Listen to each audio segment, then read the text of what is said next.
اللہ يحب الذین یقاتلون فی سبیلہ صفا کأنہم بنیان مرصوص۔ السلام علیکم ورحمۃ اللہ وبرکاتہ۔ میں ہوں محمد ارشاد صدیقی اور آپ دیکھ رہے ہیں حقائق کی تلاش۔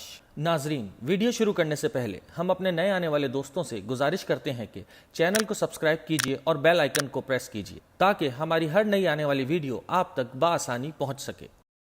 غزوہ ہند، مجاہدین بھارت کو فتح کریں گے۔ حضرت صوبان رضی اللہ تعالیٰ عنہ نبی کریم صلی اللہ علیہ وسلم کے آزاد کردہ غلام سے روایت کرتے ہیں کہ آپ صلی اللہ علیہ وسلم نے فرمایا کہ میری امت کی دو جماعتوں کو اللہ تعالیٰ نے جہنم کی آگ سے محفوظ فرمایا ہے۔ ایک وہ جماعت جو ہندوستان سے جہاد کرے گی، دوسری وہ جماعت جو عیسیٰ بن مریم علیہ السلام کے ساتھ ہوگی۔ حضرت ابو ہریرہ رضی اللہ تعالیٰ عنہ سے روایت ہے، انہوں نے فرمایا کہ ہم سے رسول کریم صلی اللہ علیہ وسلم نے ہندوستان سے جہاد کا وعدہ فرمایا۔ حضرت ابو ہریرہ رضی اللہ تعالیٰ عنہ نے فرمایا کہ اگر اس جہاد کو میں نے پا لیا تو میں اپنی جان و مال سے اس جہاد میں قربانی دوں گا، چنانچہ اگر میں شہید ہو گیا تو میں افضل شہداء میں سے ہوں گا، اور اگر واپس آ گیا تو جہنم سے آزاد ابو ہریرہ ہوں گا۔ نبی کریم صلی اللہ علیہ وسلم نے فرمایا میری امت میں سے کچھ لوگ ہندوستان کے خلاف جنگ کریں گے، اللہ ان کو فتح عطا فرمائے گا، چنانچہ ہندوستان کے بادشاہوں کو زنجیروں میں جکڑ کر لائیں گے، اللہ تعالیٰ ان کے گناہوں کو معاف فرما دے گا۔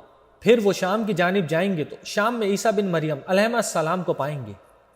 حضرت ابو ہریرہ رضی اللہ تعالیٰ عنہ سے روایت ہے کہ رسول کریم صلی اللہ علیہ وسلم نے ہندوستان کا ذکر کرتے ہوئے فرمایا کہ تمہارا ایک لشکر ہندوستان سے جہاد کرے گا جس کو اللہ تعالیٰ فتح دے گا، چنانچہ یہ لشکر ہند کے حکمرانوں کو زنجیروں اور ہتکڑیوں میں جکڑ کر لائے گا، اللہ اس لشکر کے گناہوں کو معاف فرما دے گا۔ پھر جب یہ لوگ واپس لوٹیں گے تو شام میں ابن مریم کو پائیں گے۔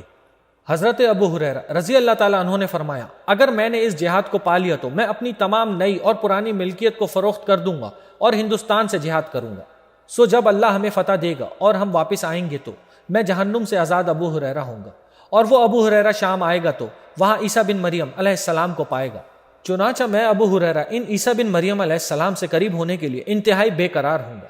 میں ان کو خبر دوں گا کہ یا رسول اللہ میں آپ کے ساتھ شامل ہو گیا ہوں۔ راوی کہتے ہیں کہ حضرت ابو ہریرہ رضی اللہ تعالیٰ عنہ کی اس بات پر نبی کریم صلی اللہ علیہ وسلم مسکرائے اور ہنسے اور پھر فرمایا بہت دور بہت دور۔ ہندوستان کے خلاف جہاد کی اہمیت کا اندازہ ان احادیث سے لگایا جا سکتا ہے کہ مجاہدین کی فضیلت اس جماعت کے ساتھ بتائی گئی ہے جو عیسیٰ بن مریم علیہ السلام کے ساتھ مل کر دجال سے جہاد کرے گی۔ یہ آپ صلی اللہ علیہ وسلم نے غالباً اس لیے فرمایا کہ کہیں ایسا نہ ہو کہ سارے مجاہدین حضرت مہدی کے ساتھ جہاد کے شوق میں عرب میں جمع ہو جائیں اور ہندوستان سے غافل ہو جائیں، حالانکہ ہندوستان سے جہاد بھی اسی مشن کا حصہ ہے جس کے لیے حضرت مہدی جہاد کر رہے ہوں گے۔ سو مجاہدین ہند کی بھی وہی فضیلت بتائی گئی جو دوسری جماعتوں کی ہوگی۔ پھر ساتھ ساتھ یہ خوشخبری بھی دے دی گئی کہ ہندوستان فتح کر کے آنے والوں کو یہ ملال بھی نہ رہے گا کہ انہیں حضرت مہدی یا عیسیٰ بن مریم علیہ السلام کے ساتھ جہاد کا موقع نہ مل سکا، اس لیے فرمایا کہ واپس آ کر وہ عیسیٰ بن مریم علیہ السلام کو پا لیں گے۔ ان احادیث میں ہندوستان کا اسلام کے لیے خطرناک ہونا بھی بتایا گیا ہے اور دجال کے ساتھ اس کے اتحاد کی طرف اشارہ ہے۔ یہی وجہ ہے کہ اس کی فضیلت ایسی ہے جیسے خود دجال سے جنگ کرنے والوں کی۔ نظریاتی اور تاریخی اعتبار سے یہودیوں کا سب سے پکا دوست ہندوستان ہے، نیز جنوبی ایشیا کو کنٹرول کرنے کے لیے ہندوستان کو مضبوط کیا جا رہا ہے۔ اس وقت ان کا مکمل زور بھارت کو مضبوط کرنے پر ہے۔ اس کے علاوہ اس خطے میں وہ جگہ بھی ہے جہاں سے دجال کے خلاف ایک لشکر نکلے گا جو حضرت مہدی کی حمایت کرے گا بلکہ ان کو مضبوط کرے گا، اس لیے اس وقت سے پہلے ہی یہودی بھارت کو ناقابل تسخیر بنانا چاہتے ہیں اور ہر اس قوت کو ختم کرنا چاہتے ہیں جو بھارت کے لیے خطرہ پیدا کر سکے۔ پاکستان پر مسلسل دباؤ اور بھارت کی مکمل حمایت کو اسی تناظر میں دیکھنا چاہیے۔ جہاد کشمیر کا خاتمہ، پاکستان میں مجاہدین پر پابندیاں، قبائل اور افغانستان میں مکمل مجاہدین کے گرد گھیرا تنگ کیا جانا، کیا ان سب کو دیکھ کر بھی نہیں لگتا کہ ہمارا دشمن ان حدیثوں پر ہم سے پہلے عمل درآمد کر چکا ہے اور ہم ہیں کہ ابھی فرصت ہی نہیں؟ لیکن ان سب حالات کو دیکھ کر نبی کریم صلی اللہ علیہ وسلم کی احادیث پر ایمان رکھنے والوں کو پریشان ہونے کی کوئی ضرورت نہیں ہے۔ انہیں پہلے سے زیادہ اپنے کام میں جوش و جذبہ اور نئے جنون کے ساتھ لگ جانا چاہیے۔ یہود و حنود کے سیاسی پنڈت جو چاہیں اہل حق کو ختم کرنے کے لیے چال بازیاں اور امن مذاکرات کی چالیں چلتے رہیں، لیکن محمد عربی صلی اللہ علیہ وسلم کا رب آسمانوں میں اپنی تدبیریں فرما رہا ہے۔ اور یہود و ہنود کی یہی چالیں ان پر الٹنے والی ہیں جن سے مجاہدین کے لیے نئے راستے نکلنے والے ہیں۔ صرف اللہ تعالیٰ اپنے دوستوں کی استقامت کا امتحان لینا چاہتا ہے۔ نیز ہندوستان کے جہاد میں مال خرچ کرنے کی اتنی فضیلت ہے کہ حضرت ابو ہریرہ رضی اللہ تعالیٰ عنہ فرما رہے ہیں کہ میں اس جہاد میں اپنی ساری نئی اور پرانی جائیداد فروخت کر دوں گا۔ حضرت کعب رضی اللہ تعالیٰ عنہ نے فرمایا بیت المقدس کا ایک بادشاہ ہندوستان کی جانب ایک لشکر روانہ کرے گا، چنانچہ وہ لشکر ہندوستان فتح کرے گا اور اس کے خزانے حاصل کرے گا، تو وہ بادشاہ اس خزانے سے بیت المقدس کو آراستہ کرے گا اور وہ مجاہدین ہندوستان کے بادشاہوں کو قیدی بنا کر لائیں گے۔ یہ لشکر ہندوستان میں دجال کے آنے تک قیام کرے گا۔ جہاد کے مخالفین یہ اعتراض کرتے ہیں کہ دہلی کے لال قلعے پر اسلام کے جھنڈے گاڑنے کی باتیں دیوانے کے خواب سے زیادہ کوئی حیثیت نہیں رکھتی۔ حالانکہ اس روایت میں بھی اور گزشتہ روایت میں بھی آپ نے دیکھا کہ یہ کوئی دیوانے کا خواب نہیں بلکہ وہ حقیقت ہے جس کا نبی آخر الزماں صلی اللہ علیہ وسلم نے مجاہدین سے وعدہ فرمایا ہے، اور جو وعدہ ہمارے نبی صادق صلی اللہ علیہ وسلم نے فرما دیا وہ کبھی غلط نہیں ہو سکتا۔ بھلے ہی بھارت کتنا ہی طاقتور ہو جائے، وہ کتنی ہی عسکری تیاریاں کرتا رہے، رحمت للعالمین صلی اللہ علیہ وسلم کا رب وہ دن ضرور لائے گا جب لال قلعے پر اسلام کا پرچم لہرا رہا ہوگا۔ ان احادیث میں یہ ذکر ہے کہ بیت المقدس میں موجود امیر یا حاکم ہندوستان کی جانب لشکر روانہ کرے گا۔ اگر ہم تاریخ میں دیکھیں تو ابھی تک ایسا کبھی نہیں ہوا کہ بیت المقدس سے کوئی لشکر ہندوستان فتح کرنے کے لیے آیا ہو، چنانچہ یہ پیشن گوئی ابھی پوری ہونا باقی ہے۔ بیت المقدس سے آنے والے لشکر میں تمام مجاہدین شامل ہو سکتے ہیں۔ جہاد کشمیر میں قربانیوں کا جو اتنا طویل تسلسل ہے، انشاءاللہ یہ رائے گا نہیں جائے گا، بلکہ انشاءاللہ یہی سلسلہ اس فتح تک پہنچے گا۔ آج کل بھارت کی معاشی حالت بڑی مستحکم ہوتی جا رہی ہے اور دنیا کی دولت بھارت کی جانب کھینچی چلی آ رہی ہے۔ اس حدیث میں مسلمانوں کو اور خصوصاً پاکستان کے مسلمانوں کو خوشخبری ہے کہ پریشان ہونے کی ضرورت نہیں ہے، یہ ساری دولت مال غنیمت میں اللہ کی راہ میں قتال کرنے والوں کو ہی ملنے والی ہے۔ یہ لشکر ہندوستان میں دجال کے آنے تک قیام کرے گا، کیونکہ دجال کے آنے کے بعد کفر و اسلام کے درمیان دوبارہ جنگوں کا آغاز ہو جائے گا۔ اس وقت دنیا کے مختلف خطوں میں مجاہدین جہاد کر رہے ہیں۔ کچھ مجاہدین ہندوستان کے خلاف جہاد میں مصروف ہیں تو کچھ افغانستان میں امریکہ کے خلاف برسر پیکار ہیں۔ اسی طرح چیچنیا، فلسطین، عراق اور دیگر خطوں میں مجاہدین مصروف ہیں۔ اگر غزوہ ہند والی حدیث اور خراسان والی حدیث کو سامنے رکھا جائے تو خراسان کے مجاہدین اور کشمیر اور ہندوستان کے مجاہدین کا آپس میں بہت گہرا تعلق بنتا ہے، لہٰذا ان دونوں مجاہدین کو اس تعلق کو ہر وقت اپنے ذہن میں رکھنا انتہائی ضروری ہے۔ کہیں ایسا نہ ہو کہ وقتی حالات اور حکمرانوں کی پالیسیوں کی وجہ سے ہم ایک دوسرے کی مخالفت کرنا شروع کر دیں اور اس طرح ہماری توانائیاں کافروں کے بجائے آپس میں ہی خرچ ہونا شروع ہو جائیں۔ ہمیں صرف یہ دیکھنا ہے کہ جس خطے میں مجاہدین جہاد کر رہے ہیں ان کا مقصد کیا ہے۔ اگر جانے دینے والوں کا مقصد اسلام کی سربلندی ہے تو پھر کسی کی باہری امداد کی وجہ سے اس شرعی جہاد کو غیر شرعی قرار نہیں دیا جا سکتا۔ ہاں البتہ اگر کوئی خامی کسی تحریک میں پائی جاتی ہو تو اسے سب مجاہدین کو مل کر ختم کرنا چاہیے، نہ کہ اس کو بنیاد بنا کر آپس میں اختلاف کریں۔ جس جہاد کی فضیلت آپ صلی اللہ علیہ وسلم نے فرمائی وہ ایک اٹل حقیقت ہے، اور ہمارے ایک دوسرے کو برا کہنے یا اس میں خامیاں نکالنے سے اخلاص کے ساتھ جہاد کرنے والوں کی فضیلت کم نہیں ہو جائے گی۔ ہاں البتہ ہم خود اپنا ہی نقصان کریں گے کہ جس وقت دنیا کی تمام اسلامی تحریکوں کو متحد کرنے کی ضرورت تھی تو ہم خود ہی ان میں تفریق کی بنیاد ڈال رہے تھے۔ اس وقت شہداء کے رب کو یہ بات ہرگز پسند نہیں ہوگی کہ جہاد کے راہی پھر وہی غلطیاں دہرانا شروع کر دیں جو ماضی میں ان سے ہوتی رہی ہیں۔ اس وقت خواہ خراسان کا لشکر ہو یا مجاہدین کشمیر کا، اس میں شامل اکثر مجاہدین کو پہلے بھارت فتح کرنا پڑے گا، اس کے بعد آخری دشمن یہودیوں سے نمٹنے کے لیے جانا ہے۔ یہودی اس حقیقت کو بہت اچھی طرح سمجھتے ہیں، جس کی وجہ سے انہوں نے بھارت کو انتہائی مضبوط بنانے کا فیصلہ کیا ہے۔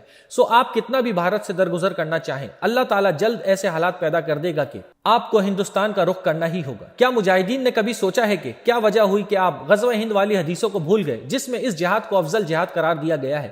مجاہدین کو اس وقت ہر قسم کے تعصب سے بچنا ہے، خواہ وہ لسانی تعصب ہو یا علاقائی۔ ماضی میں جو خامیاں اور کوتاہیاں ہوتی رہی ہیں ان میں غور کر کے ان سے دامن چھڑانا چاہیے اور اسلام کو ہر جماعت اور ہر پرچم پر مقدم رکھنا چاہیے، بلکہ حالات کو سمجھتے ہوئے سب کو ایک پرچم تلے متحد ہو جانا چاہیے اور پرانی رنجشوں، قدورتوں اور اختلافات کو بھلا کر یکسوئی کے ساتھ جہاد کو پروان چڑھانا چاہیے۔